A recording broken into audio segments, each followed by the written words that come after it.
Maraming salamat po sa mga sumusuporta sa ating munting channel Mitsuki Official. Padonate po sana via GCash. Mga master, salamat. Huwag po sanang i-escape ang ads natin, mga master, salamat. Paki-like, share and subscribe. Maraming salamat and God bless. Kabanata 376. Ito ay isang tunggalian sa pagitan ng dalawang propesyonal. Ang magkabilang panig ay humihila ng mga nakamamatay na galaw. Sumimangot si Ivan sa gitna ng lahat at sinabi sa akin ng tatay ko na malakas ka. 10 taon na ang nakalipas, halos hindi mo na kayang panindigan ang sarili mo laban sa aking ama. Dapat ay kaya mong labanan ang 10 galaw mula sa kanya ngayon, sa tingin ko. Hindi. Masama, ngunit ito lang ba ang mayroon ka? Nakakunot-noo pa rin ang bibig, itinaas niya ang kanyang mga kamao at itinutok sa mahahalagang bahagi ng katawan ni Karen. Hindi na kayanin ni Mark na manood. Ito ay masyadong nakakatakot. Halos agad na mamatay ang mga ordinaryong tao sa epekto, ngunit matagumpay na naiwasan ni Karen ang pag-atake. Pinilit siya ni Ivan na umatras ng isang hakbang. Dadurog ang puso ni Mark nang makita siyang umatras. Ganyan ba talaga kalakas si Ivan? Naisip niya. Samantala, bahagyang nagbago ang ekspresyon ng mukha ni Leona. She was out of it, too engaged with the fight going on before her. Siguro dahil matagal na niyang hindi nakikitang nag-aaway si Karen. Siya ay nabighani. Nang malapit ng mag-alala si Mark, pinanood niyang binawi ni Ivan ang kanyang kamao at muling sumuntok. Napakabilis noon. Nanay, bulalas ni Mark bilang babala. Blanke pa rin ang mukha ni Karen na walang emosyon. Inabot niya lang ang kamay niya at hinawakan ng mariin ang papalapit na kamao ni Ivan. Ang mga lalaki ay may mas malaking kamay kaysa sa mga babae. Ang parehong Loika ay inilapat sa parehong Ivan at Karen pati na rin. Himala, napigilan ng maliliit na kamay ni Karen ang kamao ni Ivan. Nakuha ito nang hindi kumikibo. Ito ay hindi ka panipaniwala. Sa tingin mo ba mapipigilan mo ako sa pamamagitan ng paghawak sa kamao ko? Nagbibiro ka siguro, kumagalpak ng tawa si Ivan sa sinabi niya. Ngunit hindi nagtagal, naramdaman niya ang masakit na hapdi sa kanyang mukha. Umalangaw-ngaw ang malakas na hampas sa mga dingding. Tinampal ni Karen ang mukha ni Ivan at naparalisa siya sa gulat. Ang nag-aapoy na sakit ay nalito siya saglit.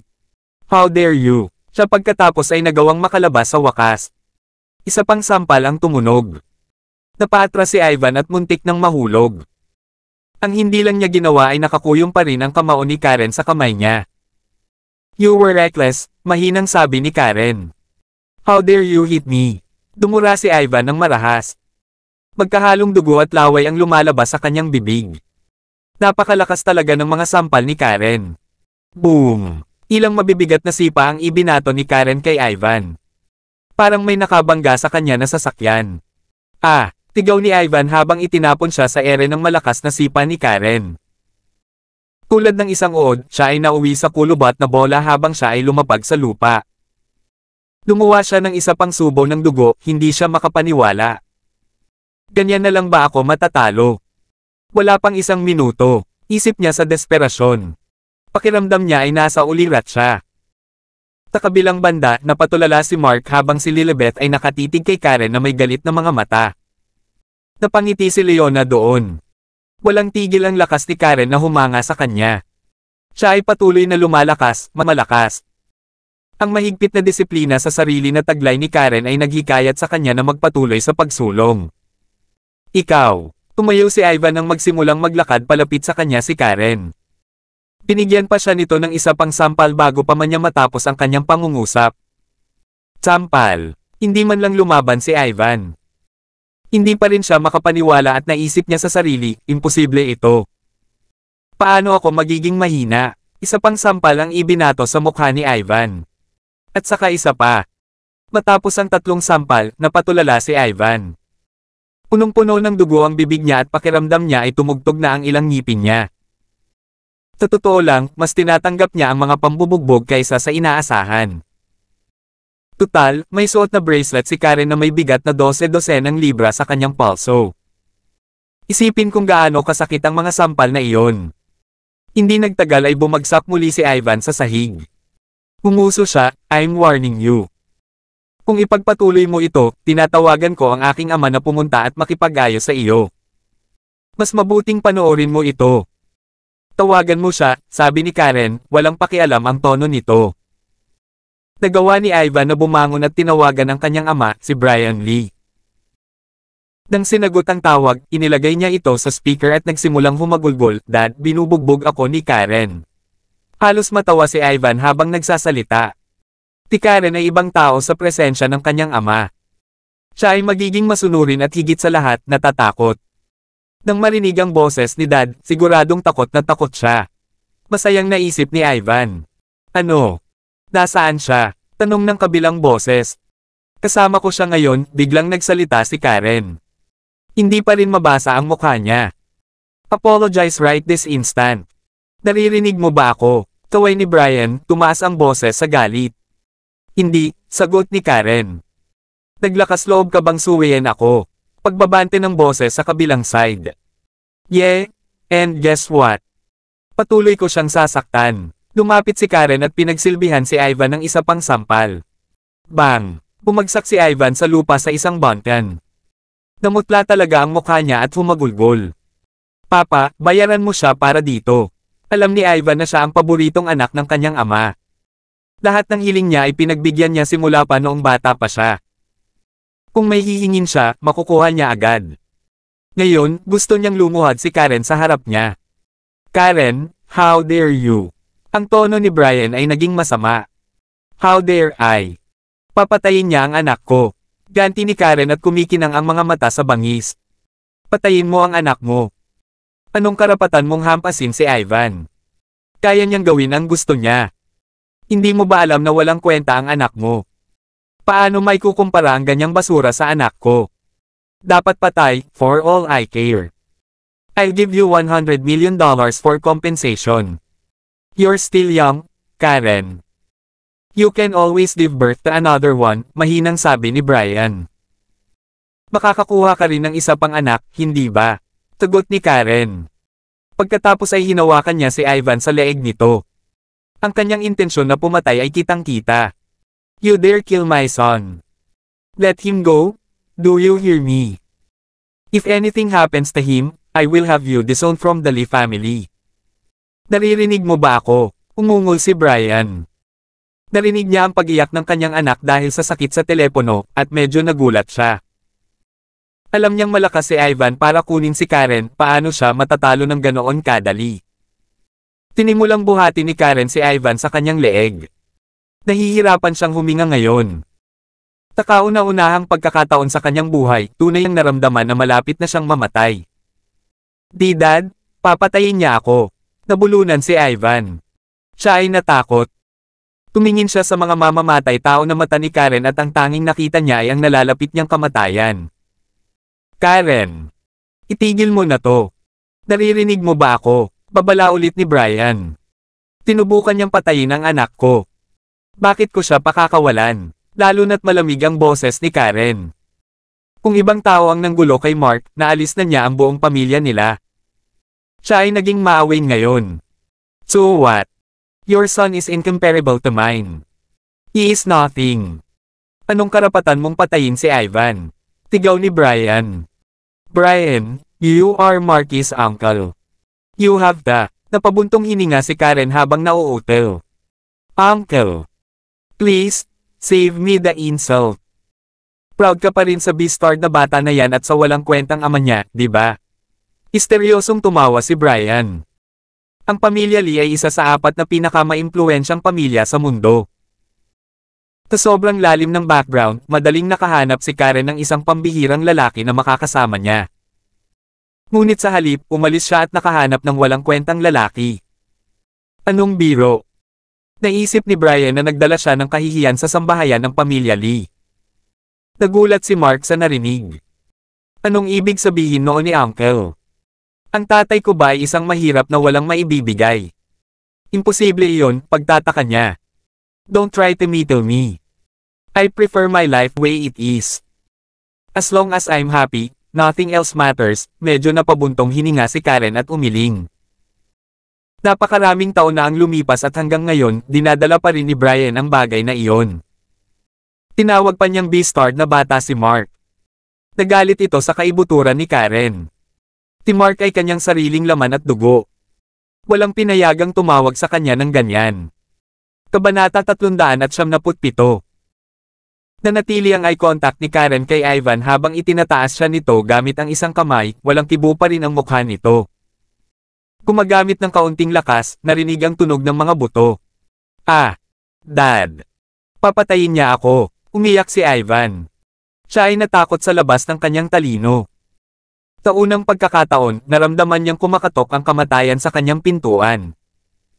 Tinubukan niyang kumawala sa pagkakahawak ni Karen ngunit wala siyang nagawa. Kinilabutan siya. Please don't kill me, Auntie. I'm sorry, all right. Aaminin ko ang mga maling gawain ko. Please don't kill me.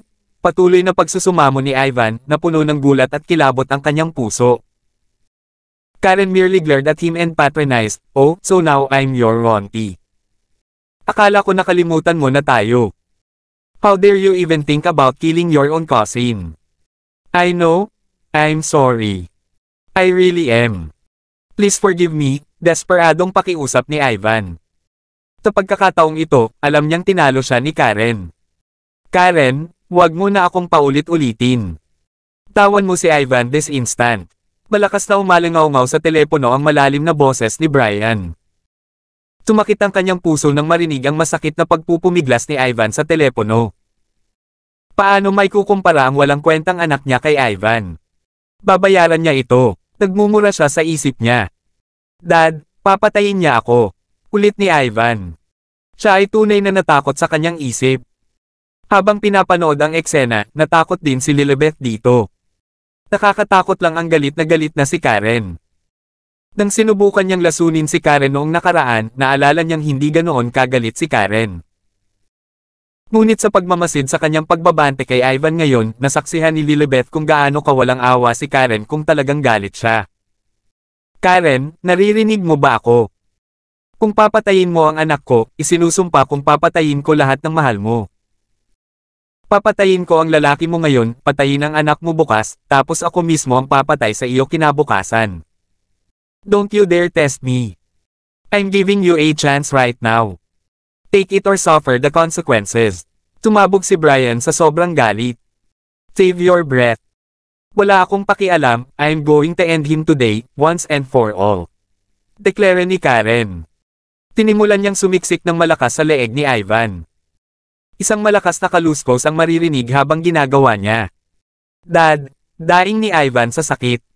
Wala siyang magawa. "Karen, pinilit mo ang kamay ko," galit na sabi ni Brian. "Ikaw ang pumilit sa akin. Ilang beses ko nang sinabi sa'yo. Huwag mong pakialaman ang anak ko. Huwag mo akong pakialaman. Binigyan kita ng pagkakataon na iwasan ang lahat ng ito, ngunit hindi mo ito kinuha. Ikaw ang may kasalanan nito." Pulang dugo ang mga mata ni Karen habang sumisigaw. "I'll kill your man. I'll have him tortured to death. Ganoon din kay Mark. Babuliin ko isa-isa ang mga buto niya at panoorin siyang unti-unting nalalanta." Umungol si Brian. Biglang nagpakawala ng masakit na sigaw si Ivan. "Ivan!" Tigaw ni Brian sa galit at sama ng loob. Nakontrol na ni Karen ang kanyang damdamin. Nagulat siya nang mapagtanto na hindi pa niya napatay si Ivan. Gayunpaman, nang sumagi sa isip niya ang ideyang iyon, tumakbo si Lilibeth patungo sa kanila na may dalang punyal sa kamay at tinusok ang puso ni Ivan. Natigilan si Mark dahil doon. Nagtatakang tumingin si Leona. "Lilibeth Polen, Lilibeth." Pinibigkas ni Ivan ang kanyang pangalan habang unti-unti itong hinimatay. Nasa bingit na siya ng kamatayan ngayon. Hindi niya akalain na mamamatay siya sa kamay ng babaeng kinagigiliwan niya. "Sino yun?" "Ivan." Walang magawang tanong ni Brian. "Si Mark ang asawa ko. Kung gusto mo siyang patayin, sa ibabaw ng patay kong katawan yan." Nagsalita si Lilibeth na namumulang mga mata. Nang marinig ang banta ni Brian na pahirapan hanggang mamatay si Mark, hindi niya napigilan ang sarili na salakayin si Ivan.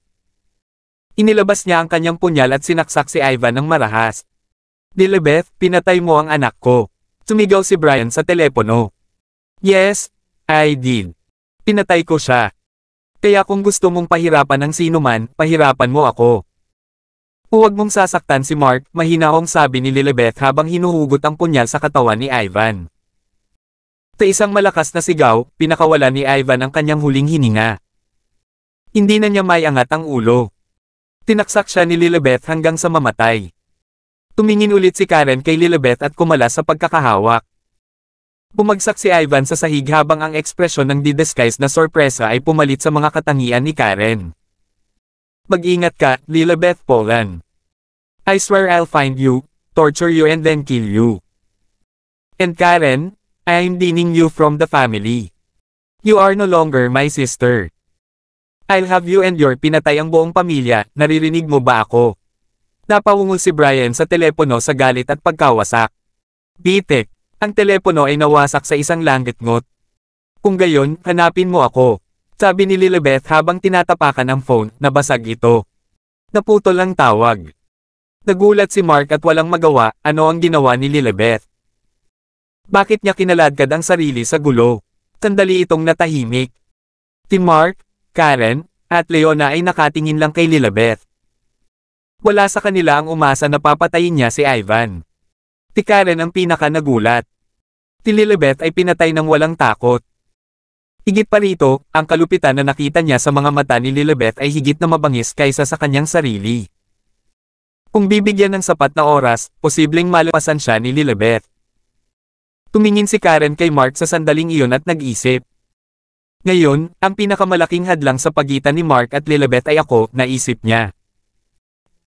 Samantala, may nasa isang mansyon sa isang lugar sa United States. Ang lalaki ay nakasuot ng suit at mukhang nasa 50 taong gulang.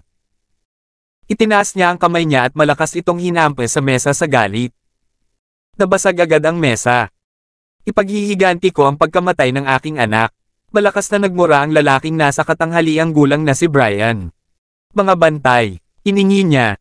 Guro. Lumapit ang isang magandang babae at yumuko sa kanya, nagtanong, Guro, ano ang maipaglilingkod ko sa iyo? Bumalik ka sa ating bansa sa sandaling ito. Ibalik mo sa akin ang bangkay ni Ivan. Tanong ni Brian na may pulang mata. Pareho siyang naiinis at galit. Pinatay ang kanyang anak. Ano? Young Master. Nagulat ang babae sa balita.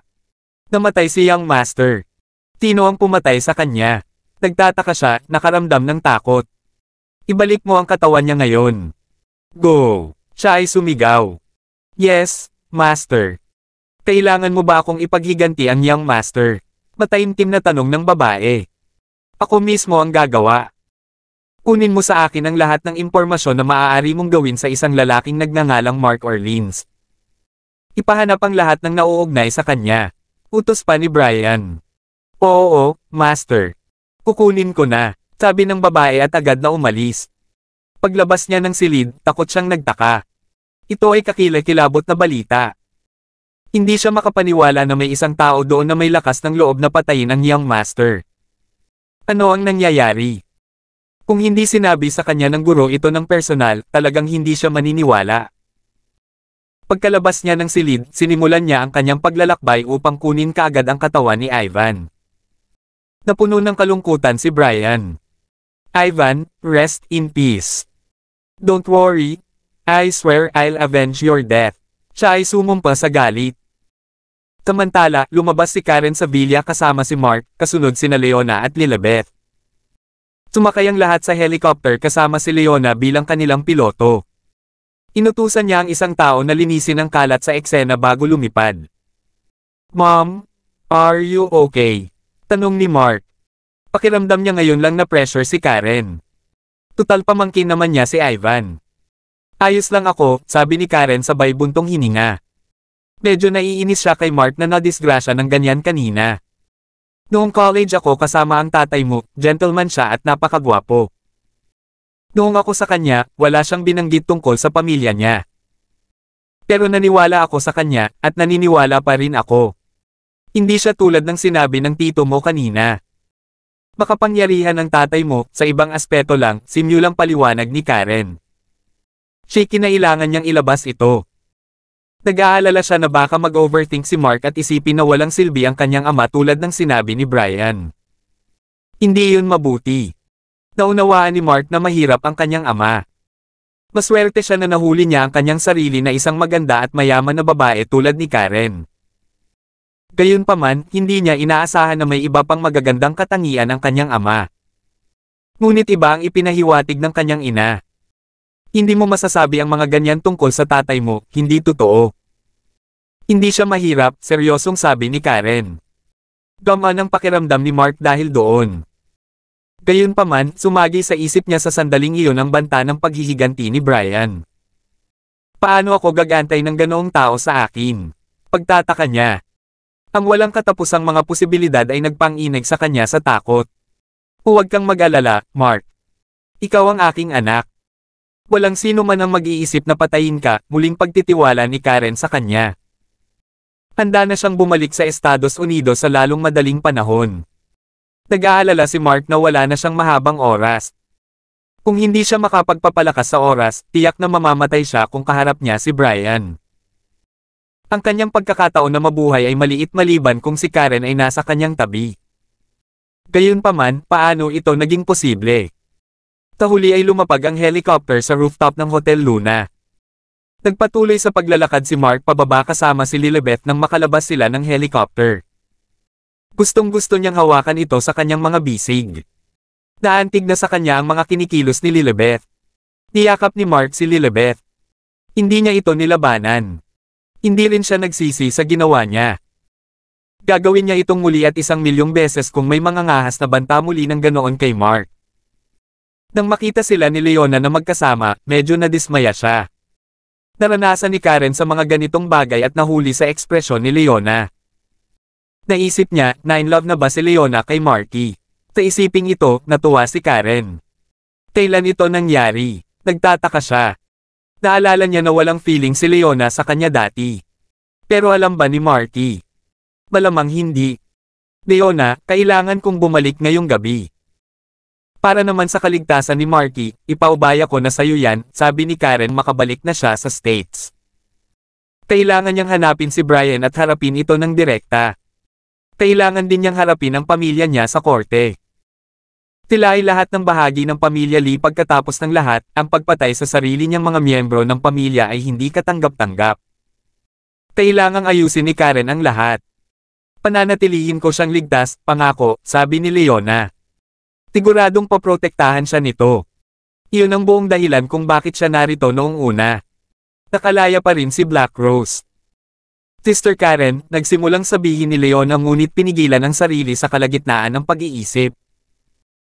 Tawagin mo na lang akong auntie, makahulugang sabi ni Karen. Nakagat ni Leona ang kanyang labi at nagpatuloy sa pagtatanong. Tita Karen, kailangan mong harapin ang lahat ng miyembro ng pamilya Lee kapag bumalik ka sa oras na ito, hindi ba? Ito ang ikinabahala ni Leona. Gaano man kalakas si Karen, sila ang mga nakatatanda sa kanya at may mas maraming karanasan kaysa sa kanya. Iyon ay isang katotohanan. Oo, pero walang dapat ikatakot. Wala naman akong ginawang masama, paninigurado ni Karen. Kabanata 378. Walang dapat ikatakot si Karen. Si Ivan ang gumawa ng unang hakbang at umatake kay Mark. Ngayong namatay na si Ivan sa kanyang kamay, alam niyang pagbabantaan siya ng mga ito. Gayunpaman, haharapin niya ito ng direkta. Si Karen ay nasa katulad na sitwasyon noon. Nang ikasal siya sa ama ni Mark, halos lahat ng miyembro ng pamilya ay tutol dito. Wala siyang kapangyarihan, walang pamilya, at walang pera. Halos lahat sa pamilya ay nag-isip na hindi siya karapat-dapat kay Karen. Hindi sila pinansin ni Karen at pinakasalan siya sa harap ng kahirapan. Sa huli, masaya si Karen na gumawa ng sarili niyang mga pagpipilian. Walang alitan sa pagitan ng ama ni Mark at ng kanyang sarili sa loob ng maraming taon na sila ay kasal din. Naisip ni Karen na tama ang pinili niya. Natuwa si Karen na hindi siya sumuko sa ama ni Mark at nanindigan siya. Hindi siya mukhang nabalisa kahit kaunti kaya nakaramdam ng kagaanan si Leona. Alam niyang maraming pinagdaanan si Karen noon. Malubha ang pangyayari sa araw na ito at malamang naitaboy si Karen sa pamilya Lee. Gayunpaman, naniniwala si Leona na malalampasan ito ni Karen.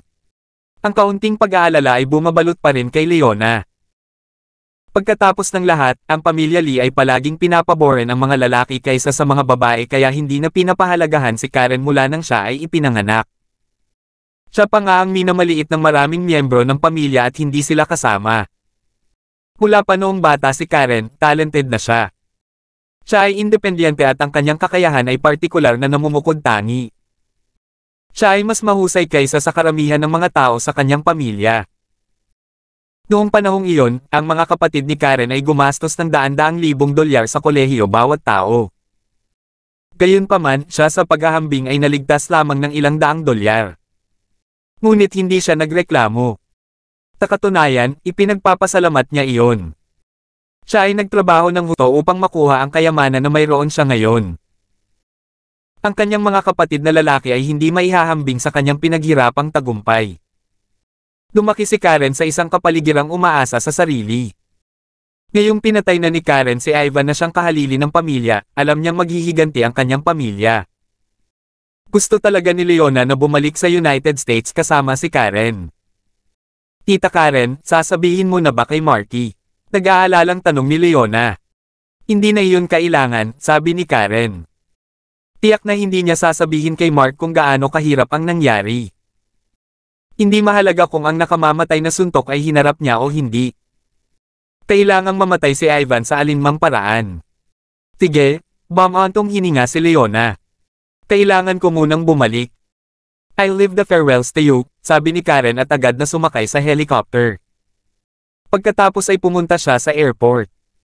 May isang pribadong jet na naghihintay sa kanya doon na nagpatuloy sa paglipad sa kanya pabalik sa Estados Unidos. Nang makitang umalis si Karen, nakaramdam ng pag-aalala si Leona.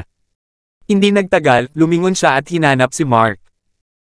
Alam ni Mark na malapit nang umalis si Karen ngunit hindi niya inaasahan na aalis siya ng ganoon kabilis. Auntie Logan, tawag ni Mark. Ramdam niya na may problema si Karen. Siguradong sinimulan na ni Brian ang kanyang paghihiganti dahil sa pagkamatay ni Ivan. Marky, bumalik ka at magpahinga, sabi ni Leona habang kumirat ang puso. Tutal, si Mark ay nasugatan ng husto ngayon. Kailangan niyang maling. Auntie Logan, you are so nice to me, sagot ni Mark. Hindi niya alam kung paano niya ipahahayag ng maayos kung gaano siya naantig sa pagdating ni Leona. Kung yakapin ko siya ngayon, tatanggi ba siya? Naisip niya. Hindi nang ahas si Mark na gawin iyon. Nagsisimula na siyang makakuha ng higit at higit na paggalang sa kanya. Huwag mo nang banggitin. Magpahinga ka na, utos ni Leona. Gustong-gusto niyang tingnan ang mga sugat ni Mark sa sandaling iyon ngunit paano niya magagawa iyon kung nandito si Lilibet? Sige, sagot ni Mark habang tumalikod at naglakad pababa ng hagdan kasama si Leona. Nagkaroon ng mga pinsala ang Hotel Luna, ang gulo doon. Kinailangan ni Mark na tumawag para sa pagkukumpuni para magsimula kaagad bukas. Hindi niya maaaring ipagsapalaran na isara ang buong hotel. Pagpasok ni Mark sa kanyang silid, nakita niyang nakatulog na si Lilibet sa kama dahil sa pagod. Siya ay malubhang nasugatan. Nakaramdam ng pagkabalisa si Mark habang dahan-daang lumapit sa kanya. Marahan itong humiga sa tabi niya at hinalikan siya sa pisngi. Ipinikit ni Mark ang kanyang mga mata at nagsimulang idlip kasama si Lilibet sa kanyang mga bisig. Nakaramdam siya ng kaunting lamig. Pinulot niya ang kanyang sarili at itinulak ang kanyang katawan palapit, sa kalaunan ay umupo sa mga bisig ni Mark. Gamaan ang pakiramdam ni Mark at hindi na nag-abalang gumawa ng kahit ano. Napagod din siya. At kaya, nakatulog siya ng ganoon. Nang lumapag si Karen sa United States, mahinahon siyang bumaba sa platform palabas ng eroplano. 12 ng itim na Mercedes-Benz ang nakaparada sa pribadong paliparan, naghihintay sa kanya. Nandoon ang lahat ng miyembro ng pamilya Lee. Natahimik si Karen habang mabilis na kumilos. Pagtapak ni Karen sa lupa, isang matandang lalaki na nakasot ang bumaba sa kanyang sasakyan para batiin siya. Siya si Elias Pinos, ang mayordomo ng pamilya Lee. May iba ding lumabas sa mga sasakyan nila. Lahat sila ay nakasuot ng parehong formal na damit. Elder Pinos, bati niya sa lalaking nakatayo sa harapan niya. Miss, kung wala kang nakapila ngayon, mas maganda kung samahan mo ako ngayon sa bahay, huff ni Elias. Nagkagulo ang buong pamilya kagabi. Si Ivan ang unang kahalili ng pamilya. Ang kanyang kamatayan ay hindi inaasahan, at ito ay sa pamamagitan ng kamay ng kanyang sariling tiyahin din. Ang pamilya Lee ay nagalit. Okay, walang emosyong sagot ni Karen. Nang mapagpasyahan niyang bumalik dito, alam na niya kung ano ang babalikan niya. Hindi niya pinagsisihan ang desisyon niya. Miss, this way please. Inabot ni Elias at binuksan ang pinto ng kotse para makapasok si Karen.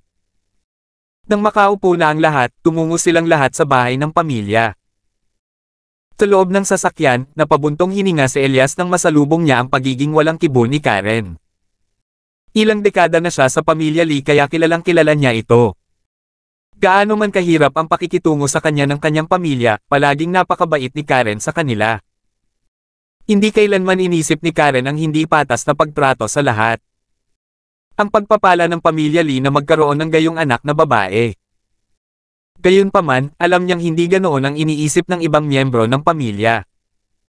Hindi maiwasang mapabuntong hininga si Elias nang maisip iyon. Kapag nakarating na sila sa bahay, tiyak na dadanasan ni Karen ang kahihinatnan. Ngumiti si Karen kalaunan at nagtanong, Elder Pinos, kamusta ang apo mo? May sakit pa ba siya? Ang kanyang apo ay hindi masyadong maganda sa ngayon. Napakaraming nagawa ni Karen para sa kanya para tumulong sa sitwasyon kaya labis ang pasasalamat ni Elias sa kanya. Pakiramdam niya ay hindi patas na ang isang mabait na tao tulad ni Karen ay inaapi ng lahat ng tao sa pamilya Lee. Miss, how about your son? Tanong ni Elias na may pag-aalala. Ayos naman siya. Tungkol naman sa sakit ng apo mo. Bueno, ang kumpanya ng parmasyutiko ay nakabuo ng isang espesyal na gamot para sa paggamot. Nasa mga huling yugto na ito ng mga klinikal na pagsubok ngayon kaya huwag mag-alala, muling pagtitiwala ni Karen sa kanya. Salamat, nagpakawala ng maluwag na buntong hininga si Elias. Nagtipon ng lahat sa pamilya Lee. Sa Humongous Villa, naroon ang bawat kamag-anak ng pamilya Lee. Mayroong higit sa 30 katao, kabilang ang 4 na kapatid ni Karen. Mayroong higit sa 100 ng mga bata, at syempre, ang kanyang ama, ang kasalukuyang pinuno ng pamilya ay nandoon din. Nakatitig sa kanya ang lahat. Nagngangalit sila sa galit. Si Ivan ang pinakamay kakayahan sa mga inapo ng pamilya Lee. Hindi sila makapaniwala na ngayon lang siya namatay ng ganoon. Ang mas nakakagulat ay pinatay siya ng isang tao sa pamilya. Lahat ng puso ng mga kapatid ni Karen ay sumakit sa pagkawala. Hindi ako makapaniwala, masyado nang malayo si Karen sa pagkakataong ito. How could she kill Ivan? Galit na bulong ng pangalawang kapatid ni Karen. Tama iyan. Hindi kami pinapayagang magdulot ng hidwaan sa loob ng pamilya. Hindi katanggap-tanggap na pinatay niya ang isa sa atin. Kahit na ang mga matatanda ay ipinagbabawal na gumawa ng ganitong mga krimen dahil sa tingin nila ito ay malamig at walang awa. Paano ito na mayroon kaming isang kahihiyan bilang isang inapo? Kailangan natin siyang parusahan ng matindi sa pagkakataong ito. Sumasang-ayon ako. Masyado siyang malupit. Pinatay ba niya ito para hayaan ang kanyang anak na pumalit kay Ivan? Hindi ako nagdududa niyan sa isang segundo. Nagalit sa kanya ang lahat sa pamilya Lee. Dad, pinatay ni Karen ang anak ko para sadyang magdulot ng hidwaan sa pagitan namin. Wala siyang pakialam sa pagpapanatili ng kapayapaan. Magtitiis na lang ba tayo sa kabastusan niya? Sabi ni Brian sa ama. Pulang-pula ang mga mata niya sa puot. Sabi ng isa pang kapatid, she should be disowned. Our family don't need such ruthless descendants. Kung mananatili siya sa pamilya, natatakot akong isipin kung ano ang mangyayari. Kakayanin din ng anak ko na kunin ang mana, magkakaroon ba siya sa kanya? Pinatay din. Ang pamilya Lee ay nasa ganap na kaguluhan. Nakagawa siya ng isang hindi mapapatawad na krimen. Kung hindi siya maparusahan ng sapat, ang pamilya ay magkakaroon ng higit na kaguluhan. Magiging gulo ang pamilya sa kalaunan. Itinaas ni Brian ang kanyang malamig na harapan. Tinabi niya sa pamilya ang nangyari kagabi. Nagalit silang lahat. Tumahimik ka. Hinihintay siya ni Elder Pino sa airport. Don't worry. I will deal with it, wika ng padre de pamilya Lee. Natahimik ang lahat sa kwarto dahil doon. Gusto nilang makitang itakwil si Karen, minsan at para sa lahat. Guro, bumalik na si Miss, tumakbo si Elias habang nag-anunsyo. Nagsimulang mapuno ng tensyon ang silid. May halong galit at puot sa hangin. Walang nagawa si Elias kundi ang tahimik na humagulgol sa kawawang swerte ni Karen. Siya ay paparusahan. Talaga bang itakwil sa pamilya ang isang kasing bait niya? Mawawasak si Karen, naisip ni Elias na walang magawa. Kabanata 379. Bawat miyembro ng pamilya Lee ay naruroon. Sa ilalim ng pagsisiyasat ng lahat, pumasok si Karen sa silid. Lahat ay nakatingin sa kanya habang siya ay ginawa. Ayaw nilang humakbang siya papasok ng bahay. Lalo na si Brian. Lalo siyang tumitig sa kanya ng masama. Napuno ng labis na puot ang pandidilat. Ang tanging naririnig lang ay ang mga sunod-sunod na yabag ni Karen habang papasok. Bang! Isang malakas na hampas ang tumunog. Nakasara na ang pintuan sa harapan. Ang bahay mismo ay napakaluwang ngunit tila hindi ito kumikinang sa anumang buhay. Nakaka-depress na nandito ako. Si Karen ay palaging nag-iisip mula pa noong siya ay bata. Medyo nalungkot din siya dito. Hindi niya akalain na ampun siya. Kaya, paano ito nakakalungkot na nasa bahay sa lahat ng oras? Napabuntong hininga si Karen. Dad, panimula niya. Don't call me that. I don't want to hear it, walang pagdadalawang isip na ungol ng kanyang ama. Natahimik si Karen pagkatapos noon, puno ng lungkot ang mga mata. Muling nagpakawala ng munting buntong hininga si Elias. Malaking problema ngayon si Karen. Sa tuwing nakikipag-usap siya sa kanyang ama, palaging nagpapadala ang kanyang ama ng isang uri ng maliit na pagkilala kahit na siya ay tila hindi gaanong mahilig. Gayunpaman, ang kanyang kasalukuyang tugon ay mukhang masamang balita.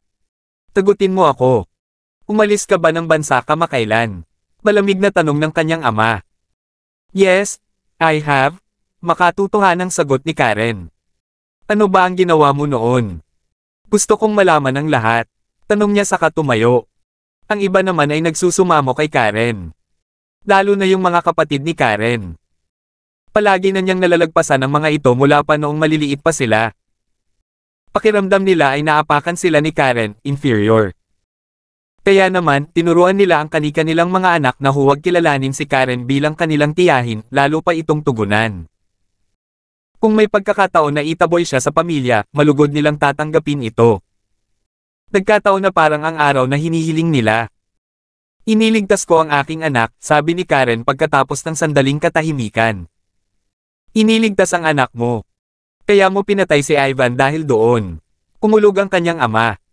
Yes, I did. Pag-amin ni Karen. Nagkagulo ang buong kwarto. Hindi ba siya nakakaramdam ng kahihiyan? Hindi ba siya magsisisi? Paanong ang isang malamig na tao ay nasa pamilya Lee? Ang iba ay nagtataka sa pagkabalisa. Hindi sila makapaniwalang kamag-anak sila ni Karen. Baka sa mukha ni Brian ang malamig na bangis. Kung si Ivan ang naging padre de pamilya, na kaya niyang pamunuan ang buong bahay. Ang kabuuan ng pamilya Lee ay hahayaan siyang gawin ang anumang gusto niya. Gayunpaman, ang pangarap na ito ay nawasak ni Karen. Patay na ba ang anak mo? Itinuro ito ng ama ni Karen sa kanya. Kung hindi pa ako nakapunta doon, nandoon na siya, sagot ni Karen. So, you mean to tell me na hindi pinatay ang anak mo? Yet, you killed Ivan anyway. He roared back, titig na hindi natitinag mula kay Karen. My son was, sinubukang ipagpatuloy ni Karen. Wala ka nang masasabi pa. Sagutin mo na lang ako, oo o hindi. Oo, sagot niya sa huli. Mali na ginulo ni Ivan ang anak mo. Gayunpaman, hinding-hindi niya naranasan ang pagpatay sa kanya. Sa kabila noon, tinuloy mo ang pagpatay kay Ivan. Hindi ka tanggap-tanggap iyon. Kaway ng kanyang ama habang namumula sa galit. Dad, can you don't do this? Papatayin na sana ni Ivan ang anak ko. Nahanap pa niya si Black. Napabuntong hininga si Karen habang paatras, hindi na nakatapos. Palagi namang ganito.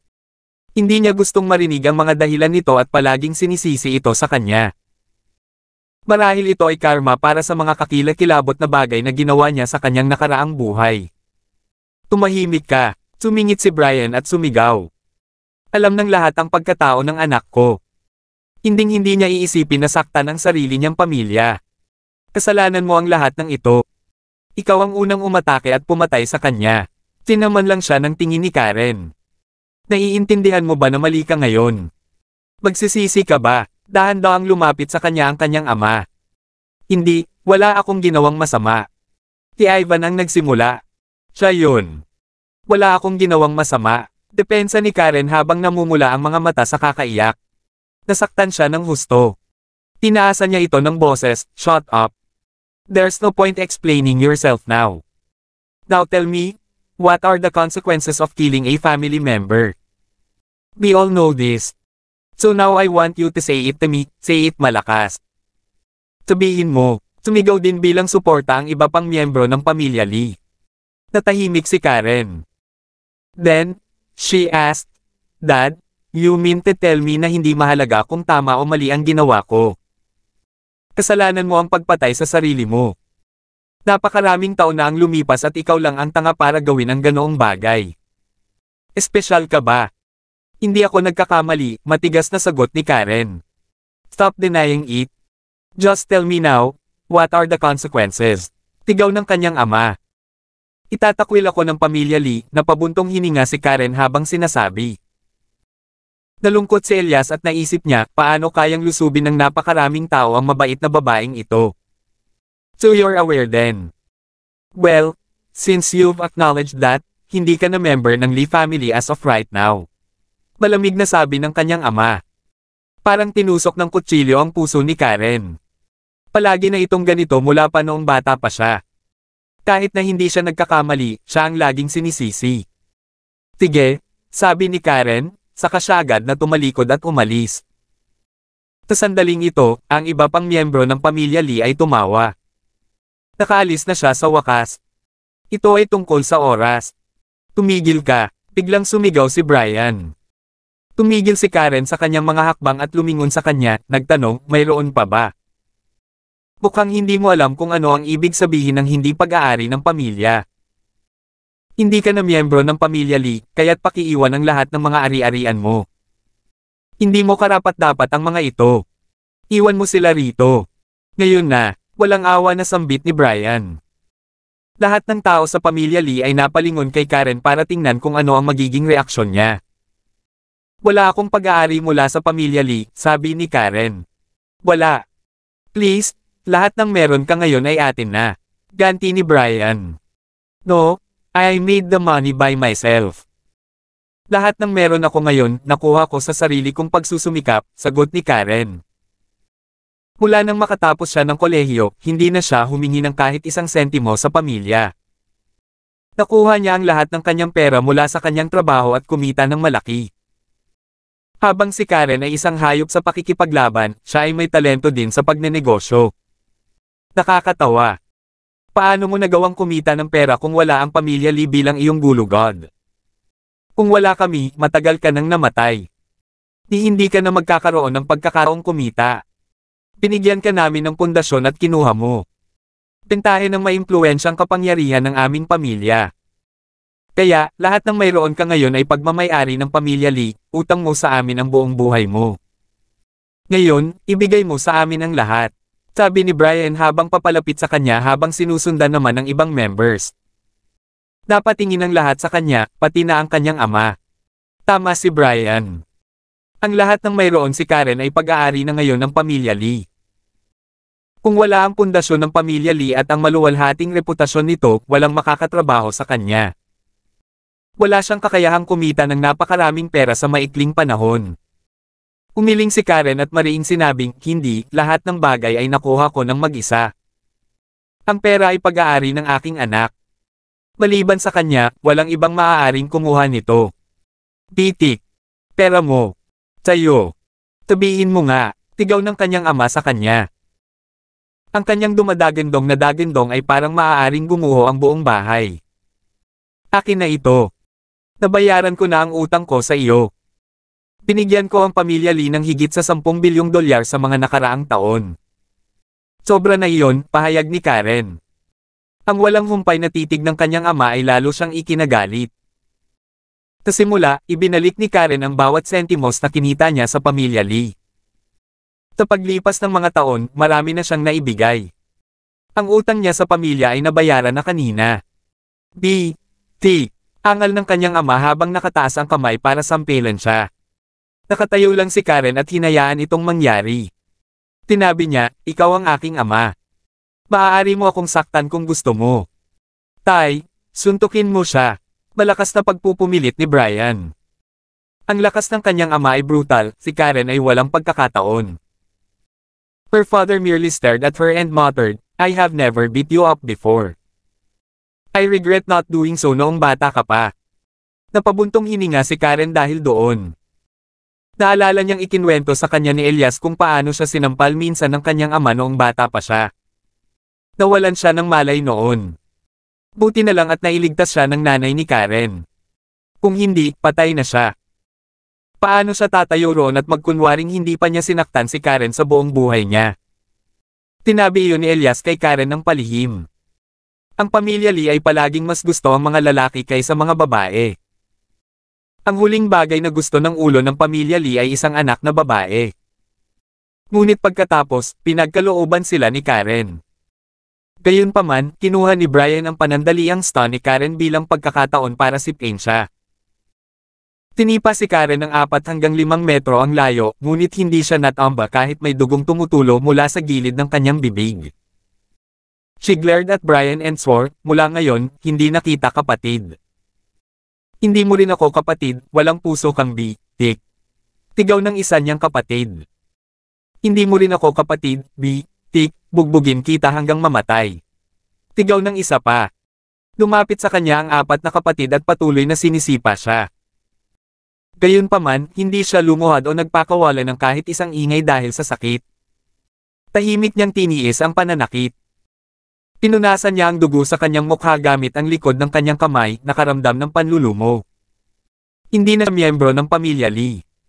Kabanata 400. I'll take my leave now. Tahimik na tumalikod si Karen, handa nang umalis. Tumigil ka nga dyan. Hindi mo pa ibinalik ang mga ari-arian ng pamilya. Hindi mo nakarapat-dapat ang mga iyon. Tigaw ni Brian. Ibinaling ni Karen ang kanyang ulo, tinitigan ng masama si Brian. Sariling yaman ko ito. Halika kunin mo sa akin ngayon kung maglakas loob ka. Hinamon niya siya. Si Karen ay isang babae. Gayunpaman, umalangaw-ngaw ang kanyang boses sa maluwag na bahay. Walang pakialam ang ekspresyon ni Brian habang nakakunot ang noo, paano ka pa rin magmamalaki habang naglalakad ka paalis dala-dala ang mga gamit natin. Tama. Napakawalan mo. May galit na sumigaw ang ilang miyembro ng pamilya Lee. Paano nabubuhay ang gayong walang hiyang tao? Nadama nila na ito ang tamang desisyon na palayasin si Karen sa pamilya Lee. Wala akong anumang bagay sa pamilya Lee. Tigaw ni Karen. Ang kanyang boses ay muling tumago sa hindi nasisiyahang mga ingay. Kung gusto mo, sige kunin mo. Halika na, sabi ni Karen habang kinakaharap ang sarili laban sa 12-dosenang dati niyang kamag-anak. Malungkot siya ngunit nakaramdam siya ng kawalang interes ngayon. Wala na siyang dapat ikatakot dahil hindi na niya kamag-anak ang mga taong ito. Simula ngayon, estranghero na sila sa isa't isa. Dito, walang nang-ahas na lumaban sa kanya. Si Karen ay bihirang magsimula ng labanan, ngunit alam ng maraming tao na napakahusay niya. Higit pa rito, si Ivan ang pinakamagaling na binata na nakilala nila at napatay pa rin siya nito. Alam nilang tiyak na hindi sila mapapantayan ni Karen. Mga kapatid lang ni Karen ang posibleng kunin siya. Lalo na si Brian. Lumapit ang pinuno ng pamilya Lee, si Elion Lee. Siya ay higit sa 70 taong gulang ngunit siya ay malakas pa rin. Kaya pa niyang lumaban, at kaya, ginawa niya. Kahit na pagkatapos ng maraming taon, ang kanyang mga kasanayan sa pakikipaglaban ay nanatiling mahusay. Hindi mo ba ibabalik? Ang pera, walang bahid ng emosyong tanong ni Elion. No. It belongs to me and my son. Not yours? Never yours? Naririnig mo ba ako? Nabayaran ko na ang mga utang ko sa iyo. It's more than enough, nanindigan si Karen. Pinilit niyang huwag manginig, ito naman ang kanyang ama. The blood flowing through your veins is also thanks to the family, alam mo ba yon? Paano mo ibabalik yan? Dagdag ni Elion. So, gusto mo rin ang dugo ko? Ganting tanong ni Karen. Siya ay kakaibang kalmado. Hindi yan sagot sa tanong ko. I'll ask again. Ibinalik mo na ba? Bantang tanong ni Elyon. Humisi naman yung iba lalo na si Brian. Kung pinutol ni Karen ang kanyang braso at inalok ito ngayon, mamamatay siya sa araw na ito. Ivan, sa wakas makakapaghiganti na ako sa'yo. Napaisip si Brian. Meron na ako. 3 years ago with the blood transfusion. Don't you remember? Pahayag ni Karen. Kumunat ang noo ni Elyon dahil doon. Siya ay malubhang nasugatan sa oras na iyon at si Karen ang unang nagmadaling umuwi upang bigyan siya ng dugo para sa kanyang pagsasalin dahil halos 2 pinta ng dugo ang nawala sa kanya. Ito ay marami. Aba, kalahati lang yan ang utang mo sa amin. Uubo mo pa yung kalahati ngayon, walang pakialam na sabi ni Elyon. Sabihin mo, ampon ba ako? Hindi napigilan ni Karen na mapasigaw.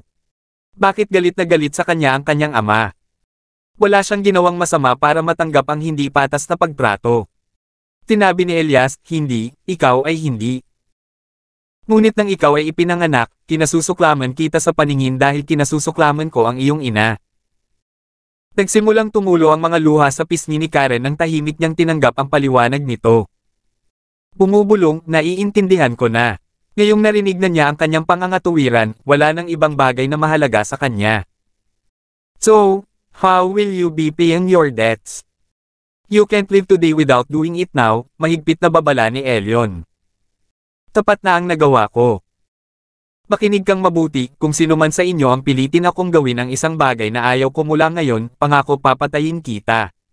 Nagdilim ang mga mata ni Karen habang nagbabala. Wala na siyang habag na natitira sa mga taong ito. How dare you increase your voice at Dad?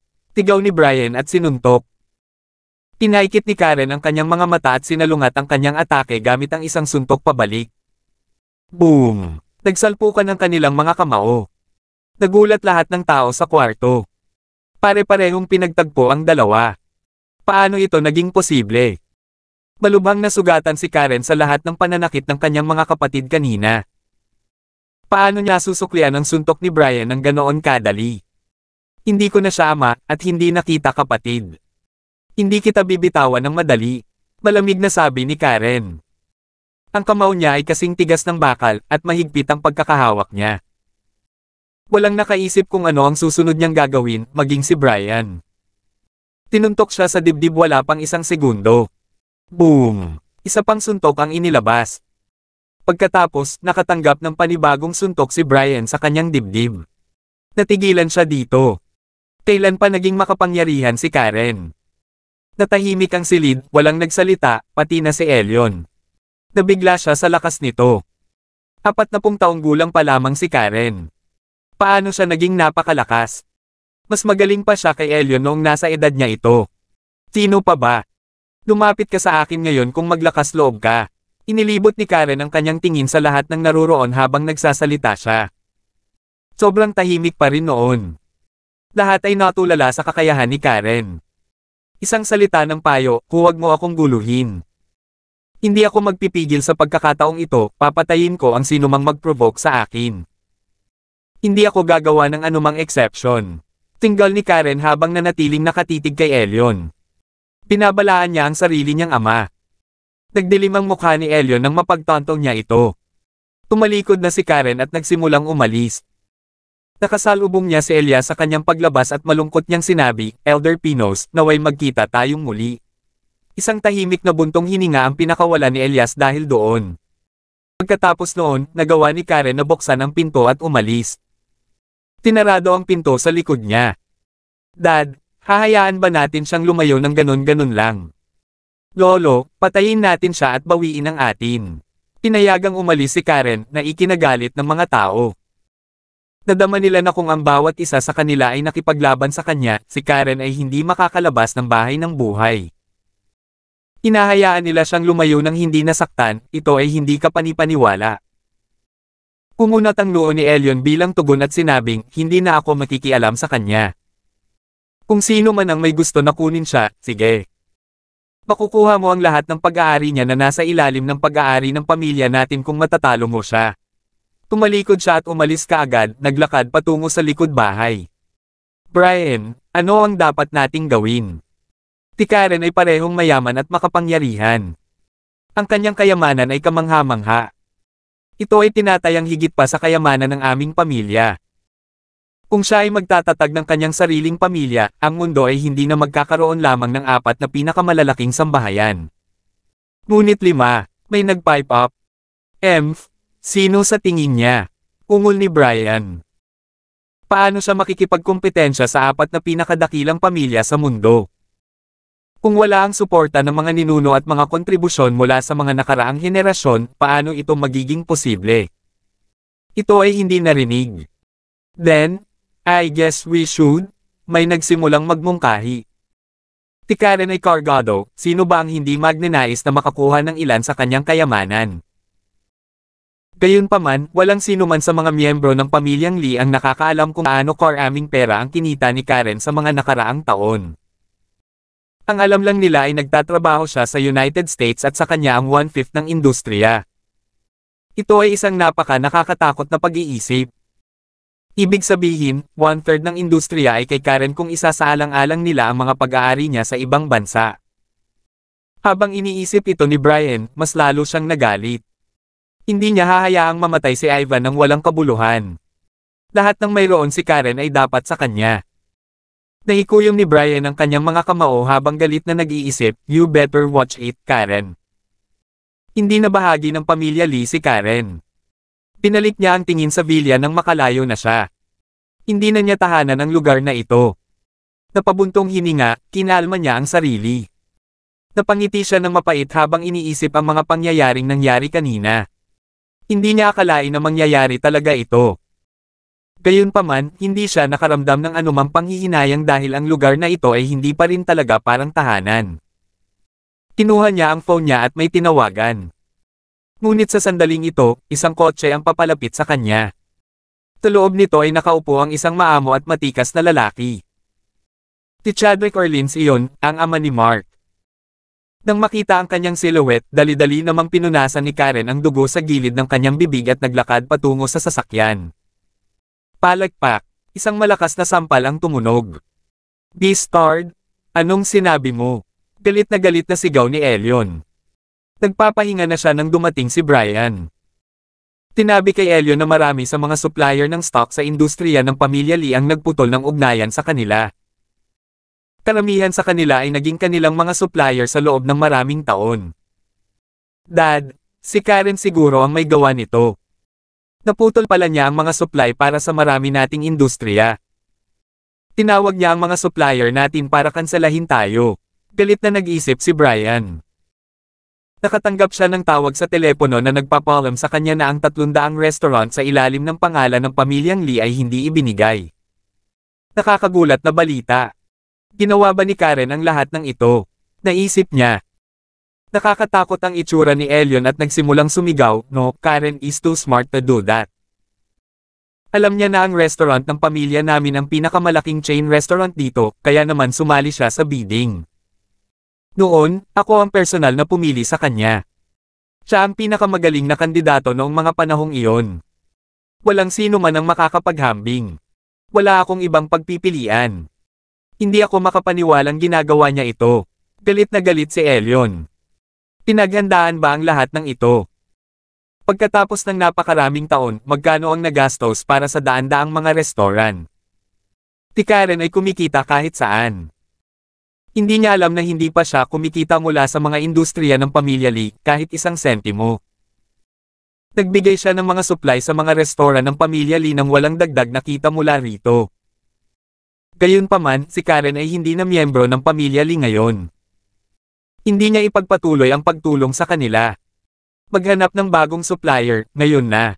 Malamig na bilin ni Elion. He then muttered, "She really shouldn't have messed with me."